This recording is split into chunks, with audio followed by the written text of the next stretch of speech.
Hello, everybody. Can everyone hear me? So my name is Eleanor Sterling, and I'm the director of the Center for Biodiversity and Conservation at the American Museum of Natural History in New York, and I have the pleasure of introducing this wonderful event this evening.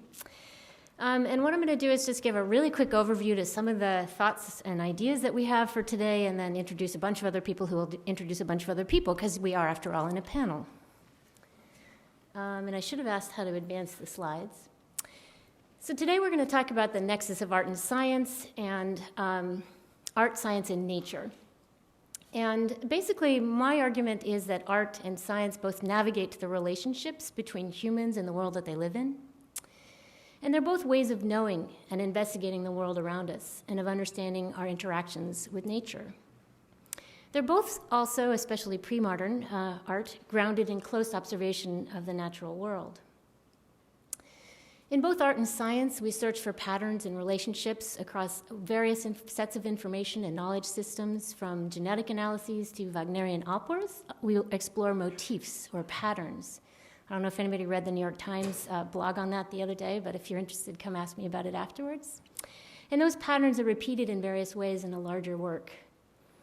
Art and science both develop imaginative forms and processes and solutions that communicate or create new relationships across disciplines. So these are various ways that, in my mind, art and science unite, especially over nature. I think I might be doing this panel because James is a friend and he's trying to torture me. No, but also because I taught a class a long time ago at Columbia University on the interpretations of nature.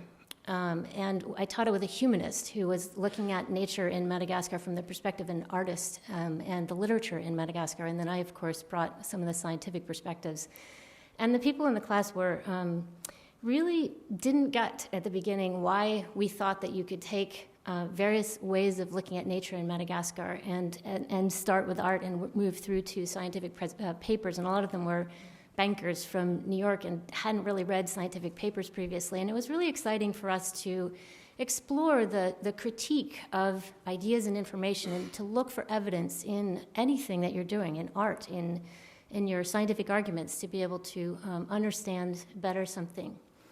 So I'm also supposed to talk a little bit about how art intersects with the work that I do at the Museum of Natural History. And of course, some of the most obvious ways that it intersects is with depicting the animals and plants that we work with. This is a beautiful set of drawings by Joyce Pausick from here from Connecticut, who illustrated a book on the Vietnam natural history by Yale University Press.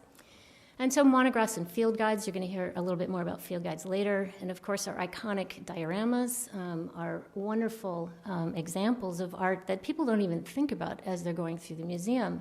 And seeing the natural world itself interacting with these gorgeous backdrops is another way that science and art unites in a seamless way. We also use art in our temporary exhibitions. I curated an exhibit on water a couple of years ago, and I insisted that instead of having some text on the wall that it talks about the various ways that water is found on Earth in its gaseous, solid, and liquid phase, we made a sculpture that kids could interact with to get that science across, that science fact across. And that kind of thing we try to iterate over and over. We also used Edward Bertinsky's Three Gorges Dam photographs. He's a phenomenal photographer, to talk about some of the water issues. And we're doing an exhibit on food, and I won't tell you exactly what's in there in terms of art, but I will tell you you're using a lot of art in that. And this is just some of the art that we explored. This is the Shanghai Expo from 2010, and Heatherwick Studio did this amazing building. This is a huge building. These are people standing outside the building, and these are all, each one of these is a rod that has seeds. It's called the Seed Pavilion. And again, it's a way to explore art through various media, art and nature through the media of science as well as art. So other ways that we work in the museum on art is through ground landscaping. We try to plant native plants and think about ways to make that beautiful for the neighbors who think that native plants might be just weeds. The building architecture, the public programs and global kitchen programs, and exploring the culinary arts. So lots and lots of different ways that we feel that art and science come together in the exploration of nature. There are also a lot of ways that art and science are divided in our lives, and Elizabeth Sideman-Aristof's going to come up and talk to us a little bit about that. She herself is an artist and a quail farmer, who's going to spend a little time chatting with us and then also introduce the panelists. So thank you very much for listening to these introductory remarks, and let's welcome Elizabeth Aristoff.